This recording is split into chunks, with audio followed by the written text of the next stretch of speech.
For the third year and counting, Richard Skipper has been celebrating the artists you love. And what are some of the things that you've really run out of time, and we've got to talk about your latest. I want to go back a little bit, first of all, and celebrate a true legend. Richard Skipper is all about celebrating life, art, and his guest body of work. And did you pursue performing opportunities while you were in high school? Please join us while he showcases these diverse and talented individuals. Here's Richard Skipper.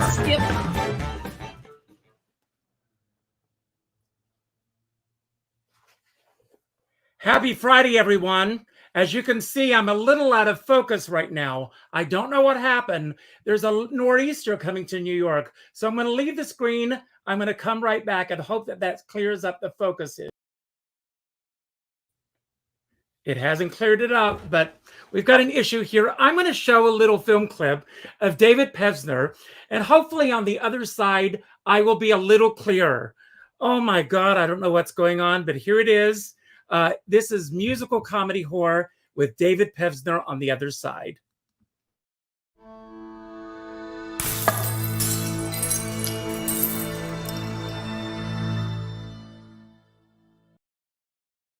Back in high school, because I got good grades, did all the shows, and was politically active, they voted me most versatile.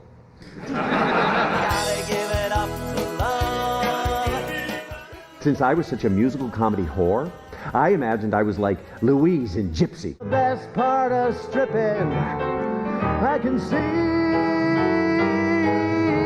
I feel free. So I answered an ad in the back of HX magazine for maturity escorts. I like sex, and I'm good at it. And I think if you do something well, you should get paid for it. He schlepped out what he had in store. It hung 6 inches from the floor. Erect, think of a baseball bat, and then imagine 3 times that. I would do my show and then get paged for dates. The year he won his Golden Globe, I met him backstage in his robe. He shook my hand without disguise. The terry cloth began to rise. Here, go buy yourself some integrity. Slam. Sometimes I think I'm gonna die alone, and they'll find me when they smell me. Secrets can be comforting, and ignorance is bliss, but they're no substitution for the closeness gonna miss. Until you really know him, all the facets unforeseen. That distance feels gigantic, so it's time for coming clean. I'm giving it all over to love, yeah. I found myself a fabulous guy. Well, David, I'm a little blurry here. We're expecting a nor'easter here in New York, so hopefully before the show is over, you'll be able to see me a little clearer. It's actually better than Lucy and Mame, though. So we're okay. News is that I can see you very clear, and I have been able to see you even clearer than I could the first time I saw you on stage, and I could see you very clear then, especially after reading this amazing book, Damn Shame. Congratulations, first of all. Thank you. Thank you so much. I want to thank you. This book came out on January 11th, shortly after your birthday. So we'll celebrate that as well. Congratulations on that. Thank you. My show, of course, is Richard Skipper Celebrates. And in addition to this book coming out and a recent birthday, what else are you celebrating these days? Oh, boy. Well, I'm celebrating that. Well, I'm not quite celebrating. I'm just hoping that this Omicron, we're dealing with it. And it was such a false hope a few months ago, and now we're back to this. So I'm living with hope. Every day I wake up grateful that I'm here, and I live with hope, and I keep busy with, the book stuff, and I have an OnlyFans page, and I'm a personal organizer. So I have clients. I keep plenty busy, and I'm very grateful for that. Well, I want to ask you, this book, which is out there, you hold nothing back. Was this book a result of Omicron, or was this an idea that had been mulling around for quite some time? It kind of was mulling around. I think the germ of it was in 2015 or 16. I was in Chicago doing my show. Oh no, actually, this was pre doing my show in Chicago. I was looking for somewhere to do it in Chicago, And I got back in contact with a friend from college named Karen Barry, and I went and met out with her. She's a general manager for theater. And I said, Karen, I'm looking for a place to do this in Chicago. Would you take a look at it and maybe steer me in the right direction? And she said, sure. So she read it and she said, oh, David, it's so risque. It's just, I wouldn't know what to do with it. She said, but the writing is really good. Why don't you write a book? And I said, I don't want to write a book. I wrote a theater piece. But once I did it in Chicago, and then somebody in Chicago came to see it, a guy named Patrick Schaller, and that's how we got the film made. He produced that. And once that was done, I was like, you know what? I'm going to take the challenge. I'm going to take the literary challenge. So I started kind of writing, and then it got serious writing. Like when I finally realized that I have a book here, and the focus of the book is not just my memoir, not just my story, but my relationship to body shame and sexuality, which has been an ongoing thread throughout my entire life, up to this day even. So I thought that's I can tell my story, but putting the emphasis on that. So that kept me really focused. Well, you are a great writer. I mean, you wrote some of the Thank you. songs for, starting with Naked Boys Singing. Yep. Had you written songs prior to that? And as you're telling that story, I'm going to take myself off camera, hoping that the camera will fix itself so that you can see me, I hope. So keep talking. Okay. Oh, here I am. I'm a solo show now. Yeah, I had written, before Naked Boys Singing, I had only kind of written parodies of songs. Like in the book, there's the first parody that I ever wrote of Take Me Out to the Ball Game, which is a gym class thing. And I called it Take Me Out of the Ball Game because that's what I wanted back then. And then I played around with just, instead of Maria, the song, She's Always on da, da, da, da, da, da, from Sound of Music, I wrote a song called LaToya. And it was all about LaToya Jackson, just to kind of amuse myself. But then a friend of mine gave me an old 286 computer. And I started to write poetry, kind of like dirty poetry about my experience as a naked maid, because I was a naked maid, being a kid in the gym class showers, trying not to get a hard on, because that's what happened back then. And then a fantasy song about, well, actually it wasn't a song, just a poem about being a porn star, because I've always had that fantasy in me. And I eventually put a melody to all of those poems. They became songs, and they got into Naked Boys Singing. A friend of mine named Michael Levine helped me lay down a couple of the basic demo chords and stuff, and the rest is history. They got into the show, and that's been playing for 20 plus years. So look at me. Are you back? Am I really a solo show? Like, have we lost? Hi, everybody. It's David Pevsner Celebrates. I think we lost Richard for a little bit. So, yeah, well, I don't know. Should I talk about the music? What do you want to hear? Yeah, so the music has always been a big deal in my life. I always did little musicals as a kid, as many of us did. I sang commercial jingles in the backseat of the car. And annoyed the crap out of my parents and my sisters. And then when grammar school rolled around, I started writing these little shows. I would take a song like Windy, the song Windy, who's peeking out from under, and I would write a story about it. And I would get some of the girls to do the play with me, because the boys would not be caught dead doing it. And I was, well, like I described myself in the book, I was like a little gay David Merrick. And here he is, looking great. Well, I was trying to fill time there. I could hear you. I was there in the background. Like I said, Mercury is in retrograde right now. I could hear everything you were saying. So well, you're back and you look fantastic. So yay. Let me fix the camera. This is the actual camera here.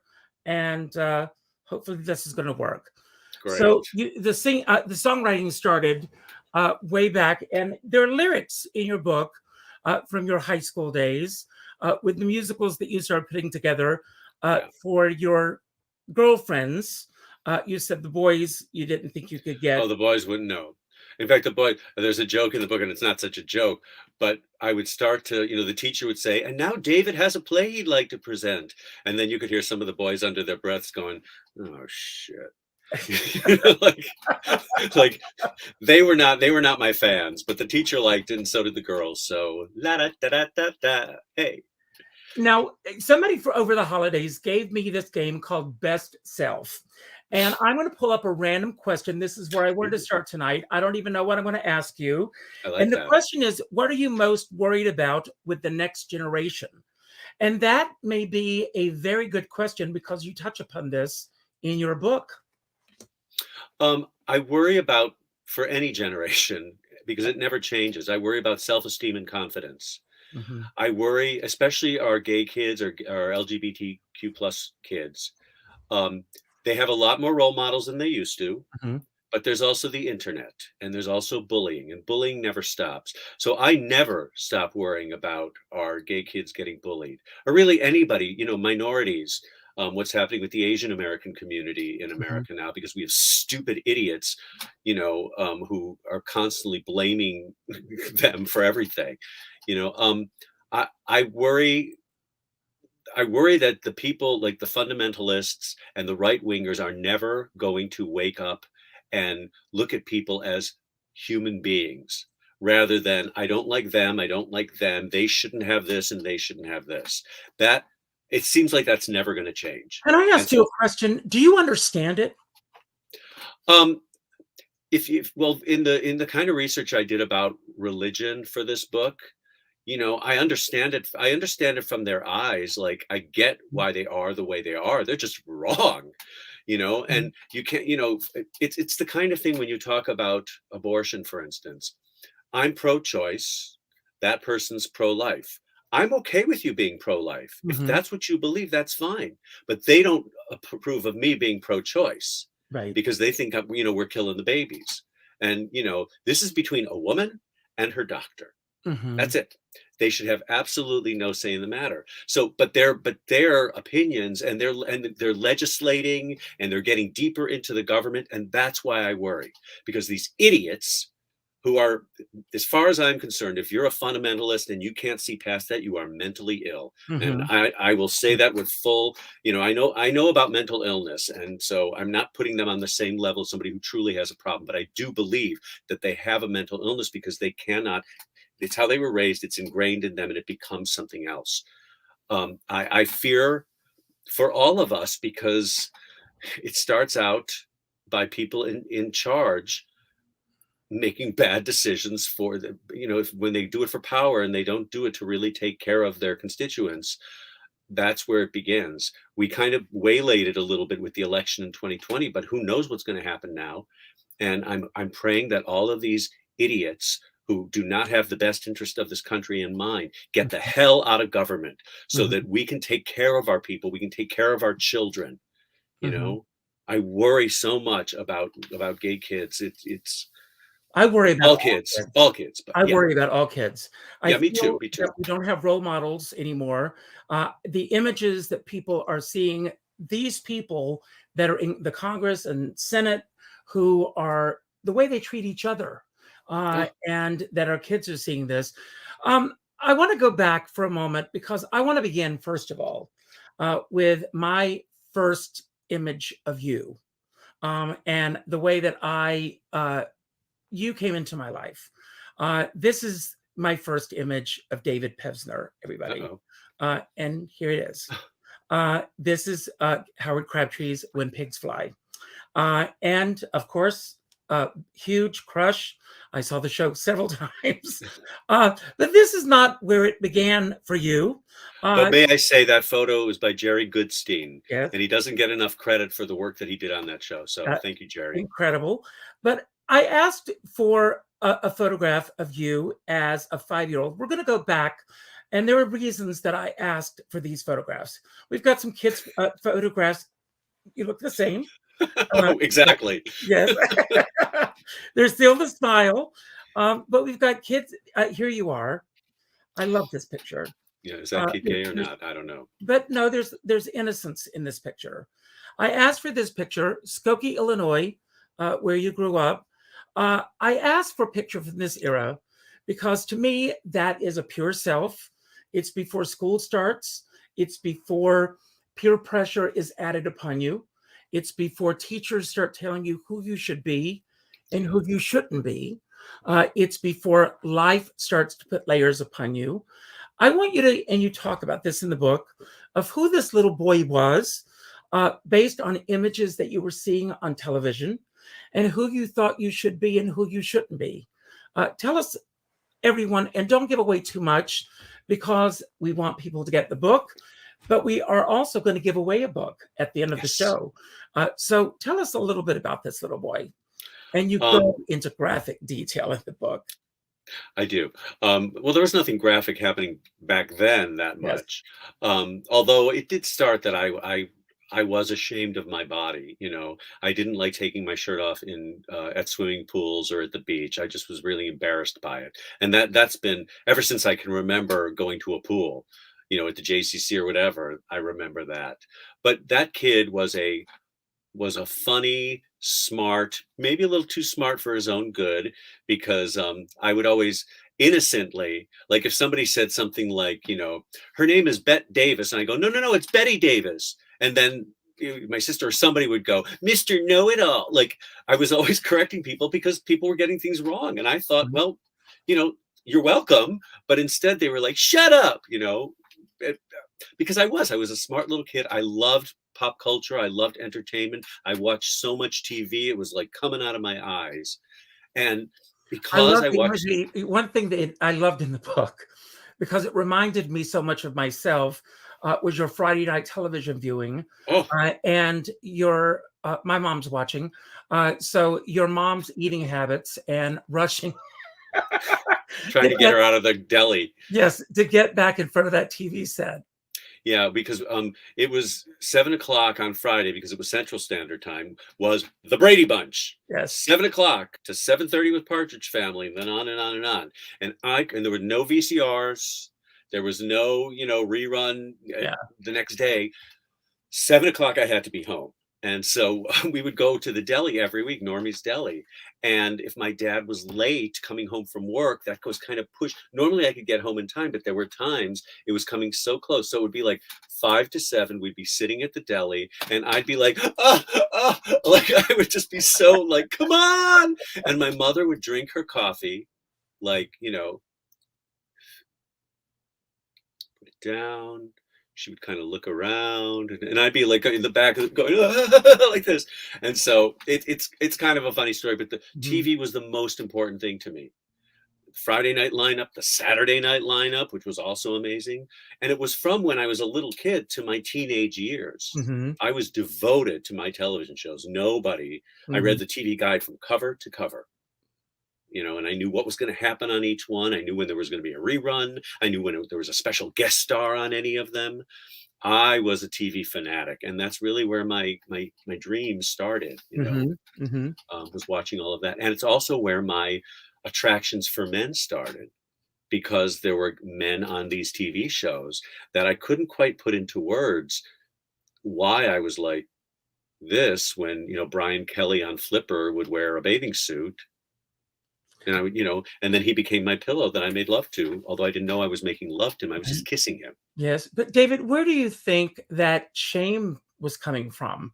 I mean, no one told you that there was something wrong with your body. What was it that you were feeling that was internally going on within you?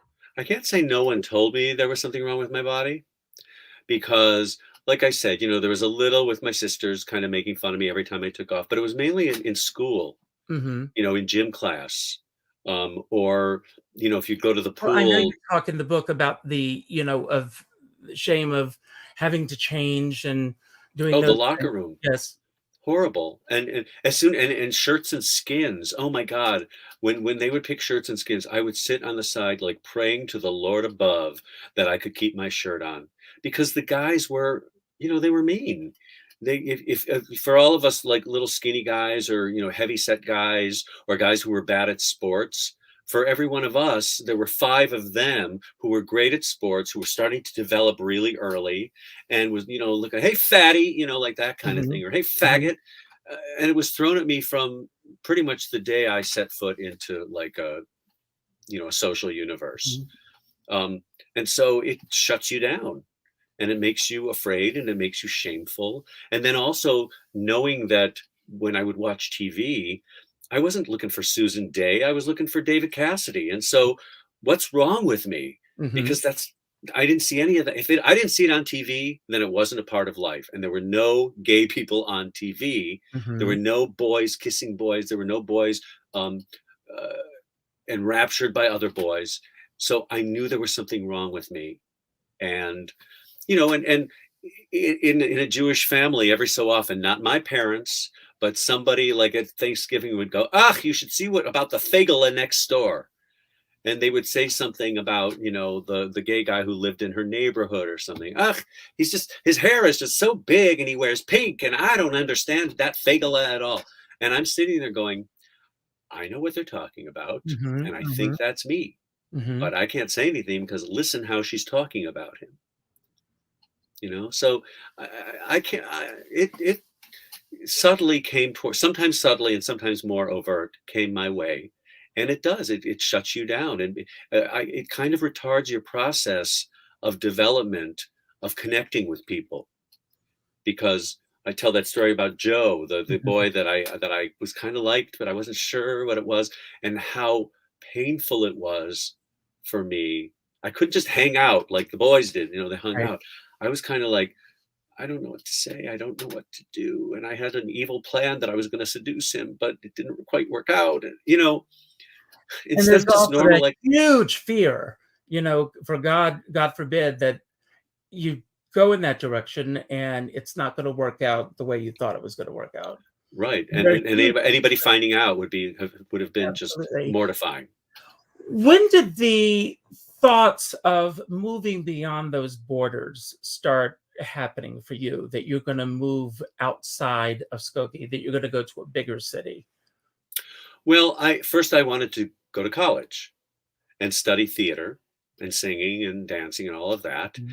And I thought doing that was going to help me kind of surround myself with more people like me. Mhm.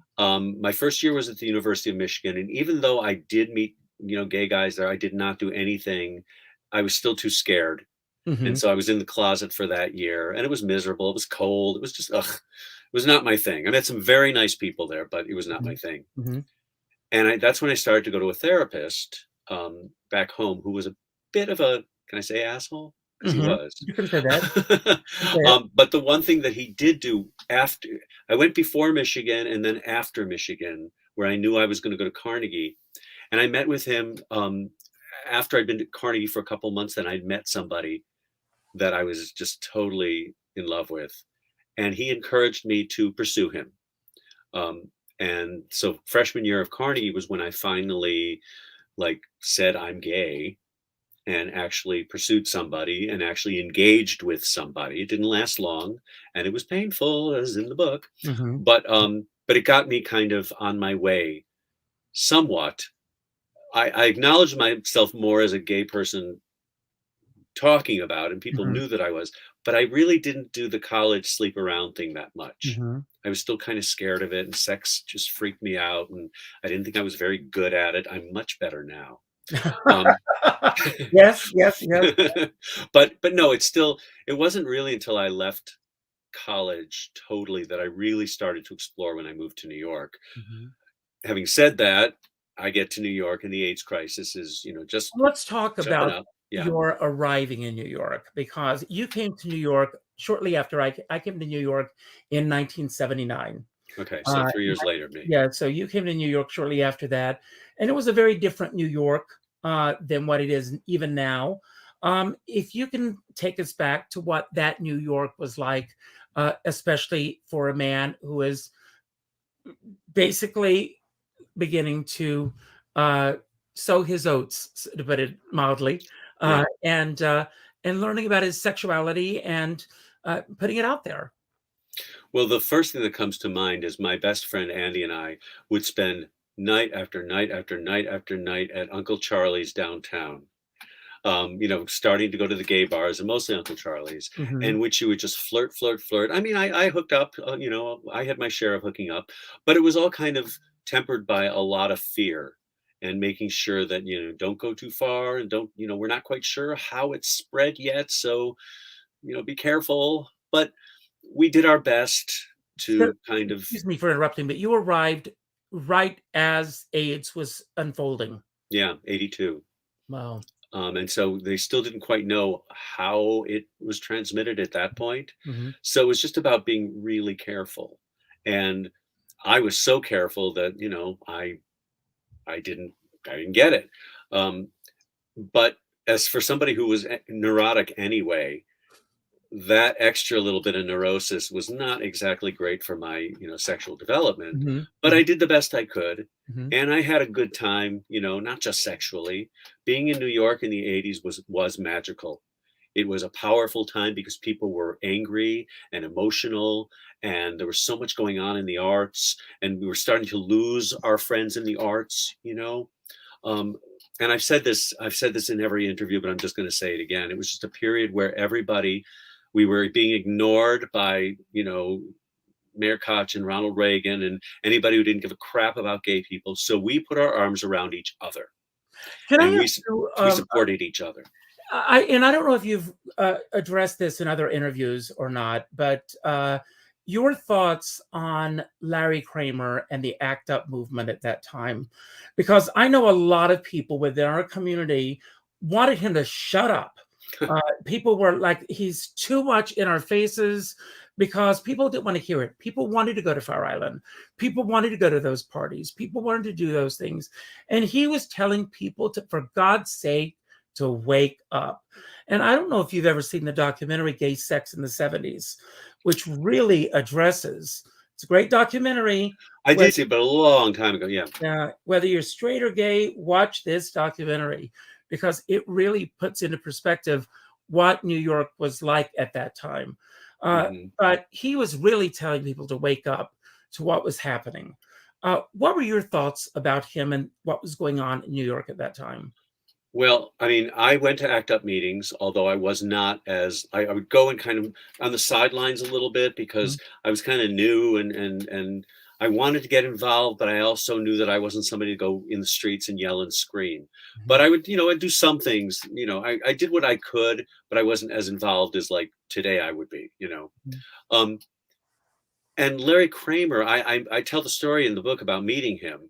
And this was later, I was in the late 80s, early 90s. And I thought he was fascinating to talk to because he was just so, so present and so committed. And there was a little flirtation going on between me and this friend of his, which is why I was talking to him. And Larry was kind of like, oh, why don't you two just go home already? Youth is wasted on the young. And I was like, oh my gosh. But I always had such respect for him because I could always, as an actor, the subtext is really important. And all of his subtext was like right there. You didn't have to guess with him. And I had so much respect for that. And, it's like now what's going on with COVID, the right wing is they're doing this, they always have. When there's people saying, what are you doing? If you don't get vaccinated, if you don't get a booster, if you don't wear a mask, this thing is going to go on forever. What was wrong? Well, we want our freedom. We want, just like, well, we want our freedom to go fuck around. Well, no, you shouldn't. You can have that freedom, but just think what it's doing. And so that's what Larry was always saying, was just like, come on, guys, think about the greater good. So, I'm sure that if I looked even deeper, I would find and I do understand why people thought he was too much, Right? Because he was in a way too much, but they were not enough, and so I would rather go with the guy who's too much. Did you see Don't Look Up? I haven't yet. Yeah, well, listen to the guy listen to Leo DiCaprio who's saying this thing's going to destroy the earth, and not the guy who says, well, wait a second, though, we can turn that into a lot of money. And so, no, it's coming down. It's going to destroy the earth. And if you don't, it's like the voices that you want to listen to sometimes, as loud as they are not the ones you hear. So that's kind of how I think about it. Did that answer your question? Yes, absolutely. So after you got to New York, how long did it take before you started to start to get professional work in New York? Pretty much almost right away. the first job I got to New York in was it September of 82, I think it was, or maybe before that. And then I almost immediately got a job where everybody got their first job at the Carousel Dinner Theater. Ah, In a okay. production of George M. I played Sam Harris, not the singer Sam Not Harris, the, but the okay. producer. Yes. And that was my first gig. And so what would then, over the next few years, it would be I would get a regional job, go out of town, come back, wait some tables, go out of town, come back, wait some more tables. You know, it was a lot of back and forth, back and forth. And that was for a good, like, you know, I did that. I really enjoyed regional theater. I thought that was a great training ground. What And was the show that you got your equity card with? Was it George M? no, actually, right after college. Oh, yeah. Thank you. I mean, remind me. It's all in the book, and I forgot. Right after my senior year of college and graduation, I did Pittsburgh Civic Light Opera for a summer, and I was what they called the resident actor. So I had little roles in all the shows, and that's how I got my equity card. So when that summer was over, I moved to New York with my equity card, and I was raring to go. I love the chapter that if you can, do you have your book in front of you? I have it You have it? here, actually. If you could read, do you mind reading an excerpt from the book? I'd like Not at all. to read from the first page, the playbill bio, just that first page, up to the up to the top of the second page. So Because starting with Who Am I? who am I? Because I love the playbill bio, just that Okay. much. Yes, this is the playbill bio. Yes, And all the chapters are named after Broadway musicals, Yes. just so you know. yes. Okay. Who am I? I'm an actor, writer, composer, and singer with 35 plus years in the biz, mostly doctor roles on network TV, a little bit of Broadway, larger roles in off-Broadway hit plays and musicals, a bunch of Los Angeles and regional theater credits, a couple of one-man shows, and nice parts in mostly gay independent films.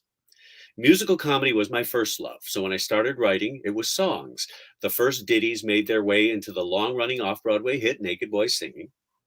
I've written and performed in various stage shows that are all pretty gay, though I think universally resonant about love, lust, and the search for happiness, and have strong sexual themes. This irked my mother, who told me that I needed to expand my oeuvre and write something everyone can see. As my pal Kent Gash once said, everyone can see them. They can pay their ducats and see them. I've also done everything outside showbiz that there is to do for money. I've had gigs as a handyman, a personal organizer, a waiter, a bartender, a Christmas decorator, a house cleaner, and more. And I mean everything. I was also a hooker. And lately, what I'm known for is my erotic internet presence. I'm naked all over the net in photos and videos in various states of arousal and sexual activity. I'm told I'm a bit of a daddy icon, and I've become an anti-ageism, anti-body shame, pro-sex, and pro-nudity advocate, or as a friend labeled me, a sexual activist. Sweet. More? I Did you love want more? that. Now, I ask you to read this because you wear so many hats and you wear them so well, all of them. Out of all the hats that you wear, which one do you feel that you wear the most comfortably? Oh boy. You know, it changes sometimes from day to day. When I'm in the middle of a personal organizing gig and I'm really focused, nobody sees a space like I do. You Mhm. know, I don't think anybody can the way I do. Mhm. When I was writing this book and I was in it, I was like, this is the most fun I've ever had. I can just sit here and be creative and it's the same thing for my OnlyFans page. When I'm producing and shooting stuff, erotic stuff, and then I go and edit it. I mean, I could sit there for hours editing stuff and it's so creative and so fun. And, you know, that little filthy part of my brain that, you know, never got used enough. It's hard to say. I call myself a little bit jack of all trades, master of none, because I have always kind of gone, oh, that direction. But that's what feels right to me because, I mean, I'm not saying that I'm so like multi-talented, but I, you know, I can I'm not a great singer, I'm a good singer, but I'm a good actor, and I can dance and I can write and I can, I understand eroticism and I can organize. I mean, I've just done so many different things, and I don't do it if I don't enjoy it. Well, I want Put to it talk about behind me. process. I want to talk about process for you. When you started writing this book, um, where did you start? Did you start at the beginning and you work in a linear fashion? Or did you have a lot of flash memories that came back? What was your process when you were writing this book? I think it started first by me piecing together stuff I'd already written, because I'd written two biographical Yes.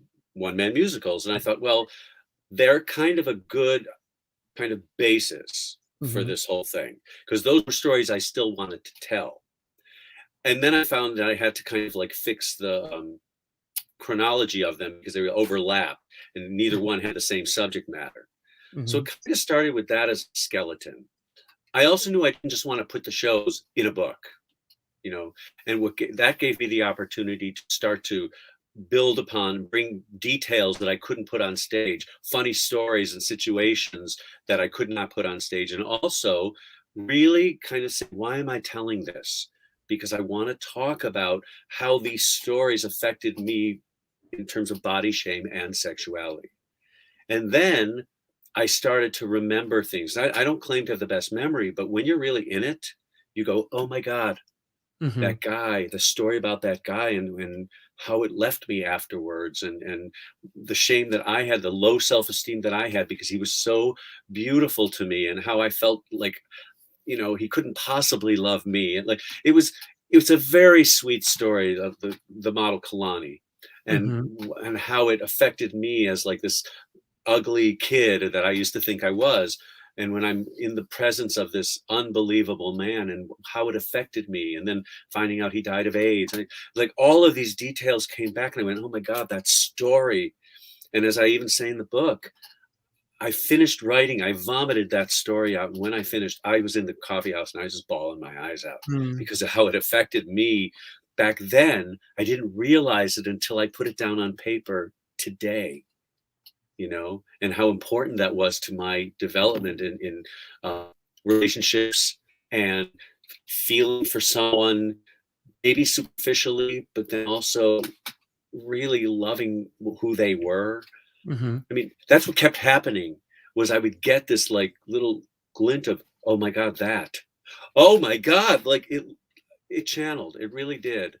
Um, and then once I had the book and I had it, chronological, and I was able to pull in details, and then I started to write more kind of contemporary opinion ranty type stuff because of the anger that I feel about how we treat body shame, how we treat our bodies here, and sexuality and gay sex, and how the country is just so, it's so polarizing to people that, sex, ooh, like fuck, sorry, screw you.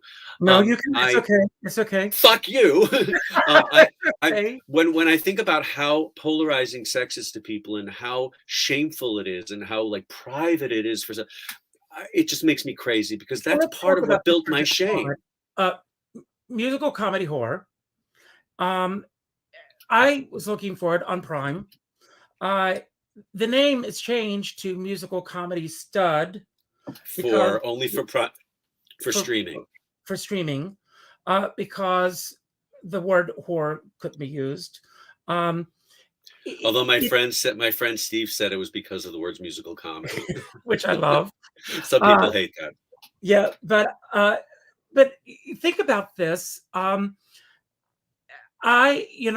Here in New York, just this past week, two cops were shot, and an 11-month-old child was shot in the face.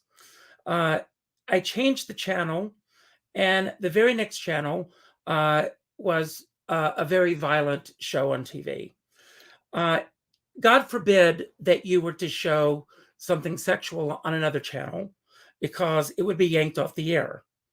That's the culture we live in, because you can't show two people making love, but you can show someone's head being blown off. Yeah.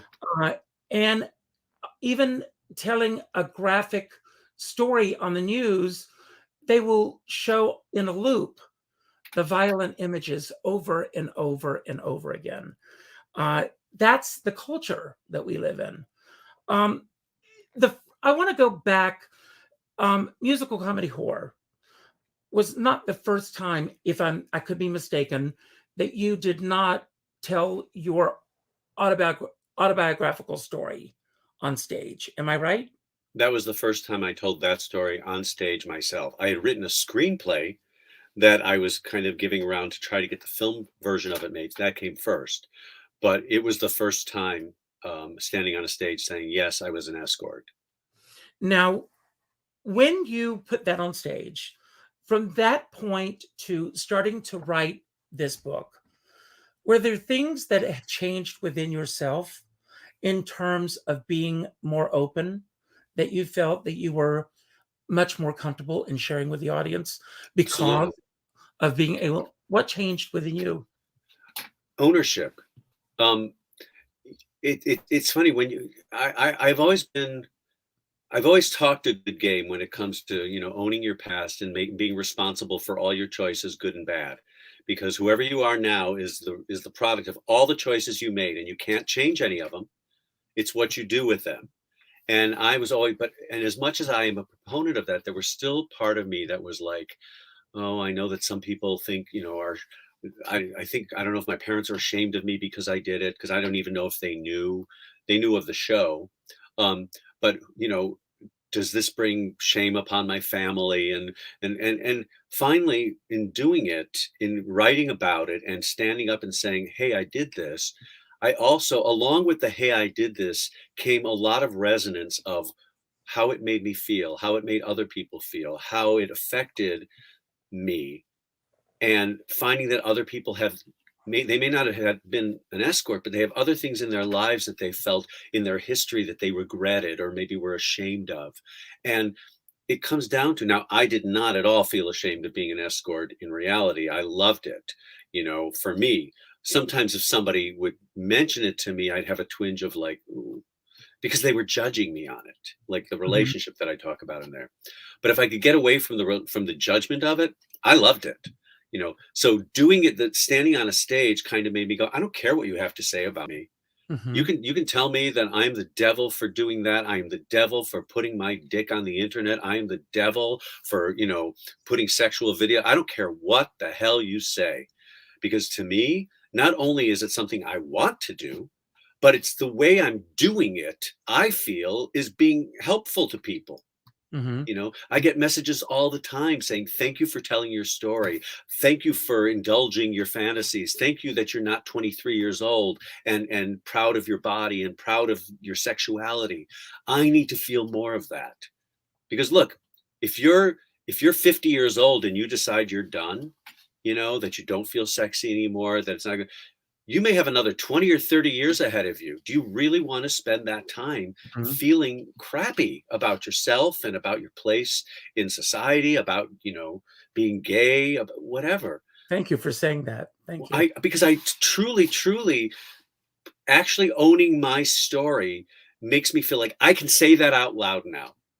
Be honest about yourself. Be honest. If you really feel like you're done, then let's figure out why. Why? And what can you do about it? And sometimes it's just going like, hey, I'm not done. I'm going to keep my eyes open. Was this an easy book for you to sell? I love the response. No, it's not that I don't think any book is easy to sell unless you're a star writing a book. But I got incredibly lucky because I only did a little bit of kind of writing letters to people. Would you read this? I had a friend of mine edited my book. I paid him to edit the book to get it kind of in good shape. But then not long after that, I found my editor that I'm with now at Random House Canada. And we started chatting and on Facebook, and he had seen me in a web series, and I mentioned I had a book, and he said, I'll read it. And he said, this speaks to me. Let's start working on it. So he helped do a couple of edits with me, tried to help me find a place to put it because he didn't think Random House was the right place for it.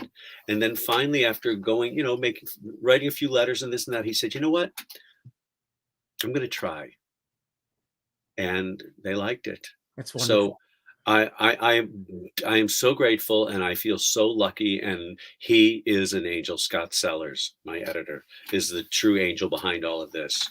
And I rewrote a third of the book based on his notes and questions. What is the biggest thing that has surprised you about the impact that this book is having since the book has come out? I don't know that I've felt it yet because it's only been a couple of weeks.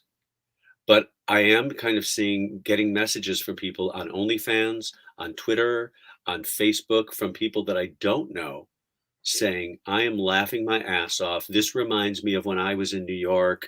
This made me cry because I feel like I'm too old for things and I don't want to feel that way." Mhm. I mean, ageism is so prevalent and makes people feel like crap, and I don't want that to be. So I'm starting to get messages from people that I don't know. The messages on Twitter that you have to go to that other account. I mean, not the other account, but you have to kind of flip forward. Suddenly there are people saying, "I'm reading your book. I loved it. I'm reading your book. Mhm. I feel so much better about myself. I'm reading your book. I'm going to go get laid, and I haven't gotten laid in 40 years." I mean, I just wish that the whole world could be as honest as you are. It's just refreshing.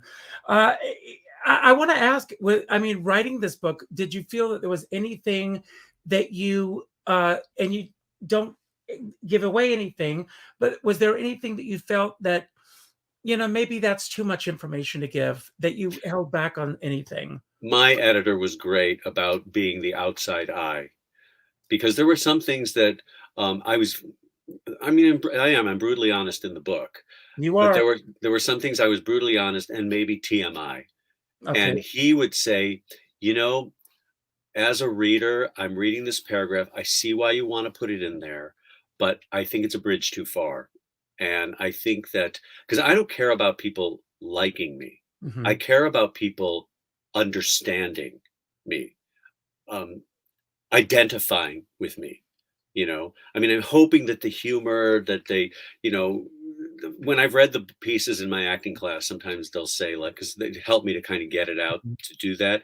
They'd be like, "Oh, you're the kind of guy I want to go and have coffee with and just talk about stories." And I'm like, "Good, that's what I want. I want this book to feel like you're like friend that you're not afraid to say anything to because I know how to handle it." You Well, know, that's great. but there were some things that my editor was just like, I know why you want it in there. Either phrase it differently or let's just take it out. Can we give away a book? Of course. I want to tell everyone how this is going to work. Um, I'm going to ask you some random questions just for the fun of it. This is just to get to know you a little bit better beyond the book. And at the end of these questions, we're going to do a drawing. All everyone has to do is put in the hashtag damn shame. Will you autograph the book for them? Of course. Great. So in your comments, put in the hashtag damn shame. And at the end of these questions, we're going to do a random drawing. I don't have anything to do with the drawing. So be sure and fill this out. This is my homage to James Lipton inside the Actors Studio. I've just pulled some random questions today. I So love that because I'll never have the opportunity to do that okay. since he's no longer with us. So what is the best prize that you've ever won in your career? Oh, wow. Have I ever won a prize? I'm trying to remember. Is it career related or just any time? Anytime. Well, I remember being very excited when I came in tied for second in the Outfest screenwriting competition for the screenplay that I wrote. Mhm. But in terms of like a prize, I just don't remember. I've been nominated for some stuff. Um, uh, we for When Pigs Fly, we got stuff in LA. I don't remember. I'm not like a big prize guy. Well, I see lots of prizes coming for the book, so they're Thank you. coming. And when you win, you'll come back on the show? Of course. Hopefully no fuzziness at the beginning. There's a Sorry, little drama to yeah. start off. What would you most like to be remembered for after you pass on? Um, my honesty and my sense of humor. Because sometimes when I meet people and I'm a little shy and they don't see that, and it kills me because I think that that's usually what I lead with, and it's what I put into everything that I do artistically, that I've put out on my own, my songs, my OnlyFans stuff, my book. I do believe that I lead 100% with honesty and humor. So um, I hope that's what people remember me by. That's wonderful. That's great. What is the best ritual of your daily life? Um, I drag my ass out of bed. I go and make my coffee. I put on my readers and I do the LA Times crossword and then the USA Today crossword. LA Times is usually a little harder towards the end of the week. USA Today is sometimes ridiculously easy, but it's keeping the brain going. So every morning I have to do those things. Okay. And then I work out, still, but Whose smile can most easily persuade you or seduce you? oh, I'm afraid to say the name that came into my head. I don't know if he's watching. I don't know, but Bomer. Okay. Matt Yeah. Bomer. Good. I turn into a little girl when I think of him. Well, I understand that. When do you think that you were most shocked in your career, or have you Say, ever been shocked? say that again. When do you feel that you've most been shocked in your career, or have you ever been shocked? Um, Shocked. I don't know about shocked, except in junior year, sophomore year of high school, we did The Prime of Miss Jean Brodie, and we were double cast. And I was in the audience that night watching the other cast. And the girl who played Sandy, they were in the locker room, and she went to get her coat or something. She tugged on it, and it hooked onto the set piece, and the whole set fell down. Oh, wow. That's the most shocked I've ever been sitting in an audience. Did you scream assassin, assassin? I know, really. No, but she very cleverly, after it all happened, she went, no, the other girl went, Sandy, you're so clumsy. I love it. But shocked in no, I don't get shocked very often, I don't think. What do you think is your purpose in life at this point? My purpose has always been to entertain. Whatever I do, I try to find an entertainment element to it. Well, you succeed. Thank you. Thank you. When have you been most silent?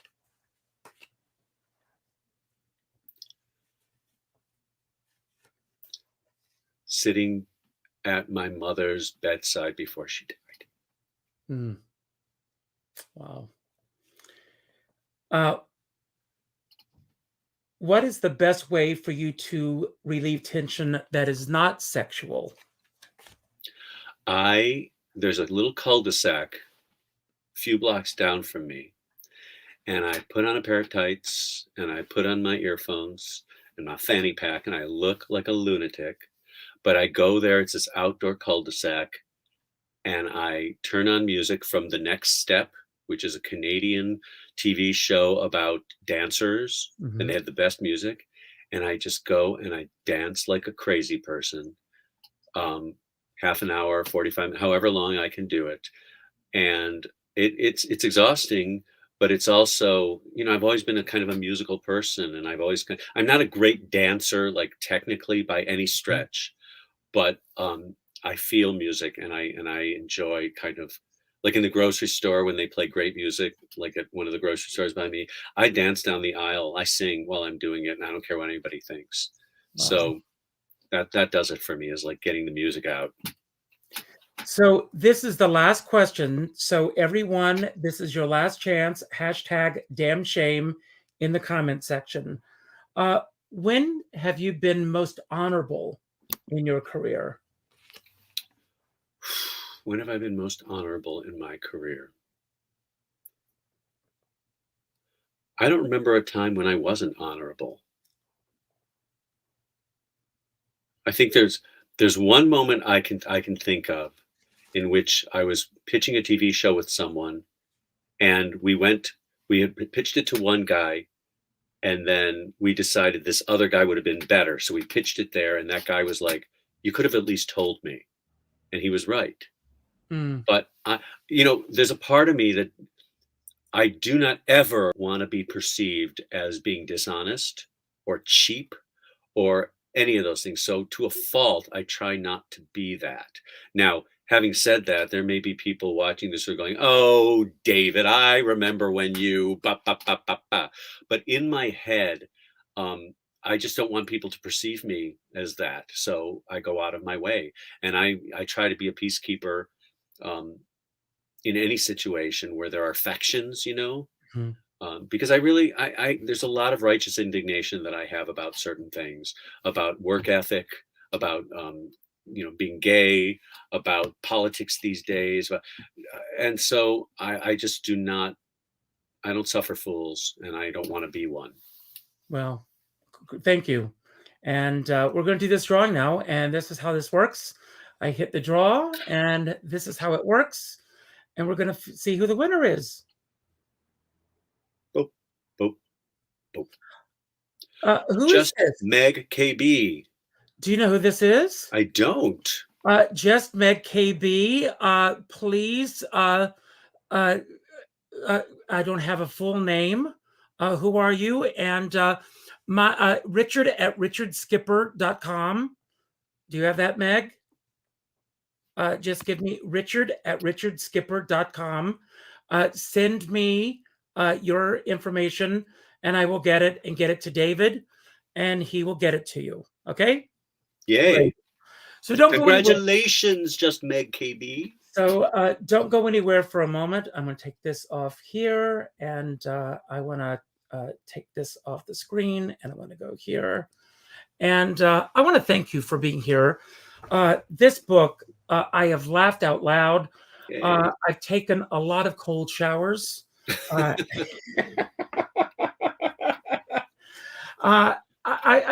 I've listened to the audiobook as well, which is incredible. I've been a fan of yours since When Pigs Fly, Party, and Naked Boys Singing, so many other times. Thank you for all that you do. I want to thank everybody who showed up tonight.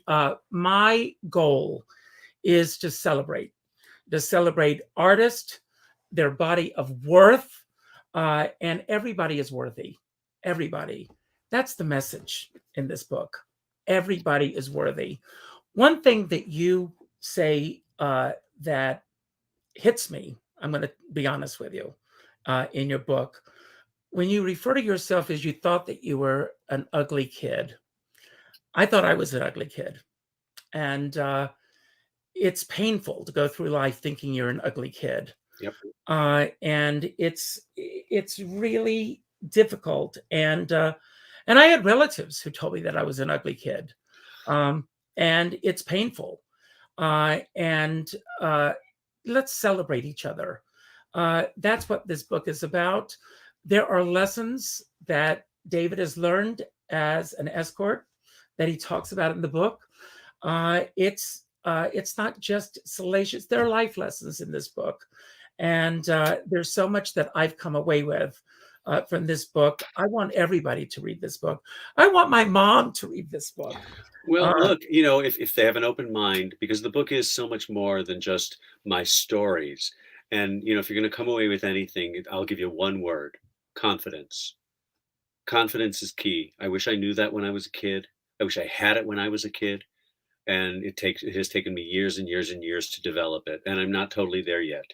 But the difference, feeling that as you go about your day, is magical in what it does for you personally, in your work, in life, in love.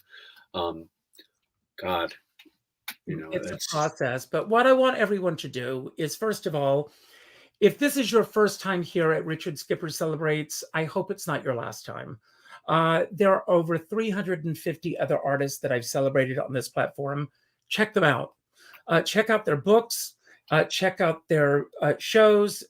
Go and see them. Check out other podcasts that they're on. I don't think of this as competing. Go and check out the other interviews that David is on. We've barely scratched the surface tonight. There's so much more there. I love to spread it around. Check them out. Leave a comment here on YouTube. Subscribe. Share this with your friends. Let other people know about this. What I want you all to do is I want you to go to your Facebook friends list, and I want you to reach out to, let's say, the first name that pops up on your friends list.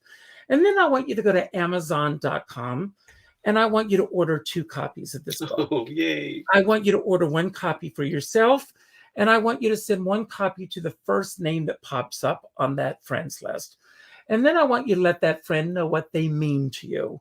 Not with a email message, not with a private message, not with an instant message, but with a phone call. As our dear friend David Friedman says, we're all in this together, but we're not in the same boat. And I always say, if you're going to go out in a boat, make sure you bring a skipper along. Yeah. Now, David, I'm going to leave the screen, and I'm going to give you the final word.